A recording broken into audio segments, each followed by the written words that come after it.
When I was in college, my grandpa came to visit me for a weekend. He had always been an early riser, waking up at the crack of dawn no matter what. Knowing this, I decided to make things easy for him by showing him where I kept my coffee and how to use my little espresso machine. I even told him, just one shot should be enough to wake you up.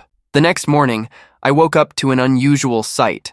My grandpa was sitting at the kitchen table, his eyes wide open, wider than I had ever seen them. His leg was bouncing so rapidly it looked like he was trying to break a world record, and he was muttering under his breath. As I got closer, I heard him whisper, "I can see time. I think I understand the fabric of reality." Alarmed, I asked, "Grandpa, are you okay?" His head snapped up, and he grinned at me with the enthusiasm of a 5-year-old who just discovered candy. "Kid, this is the strongest coffee I've ever had. I feel alive." It didn't take long to figure out what had happened. Instead of making a single espresso shot, he had filled an entire mug with straight espresso. Not once, not twice, but 3 times. This was a 75-year-old man who normally drank a weak drip coffee with 2 sugars, and now he had essentially injected himself with enough caffeine to reanimate a corpse. And then, the chaos began. For the next 2 hours, he talked nonstop.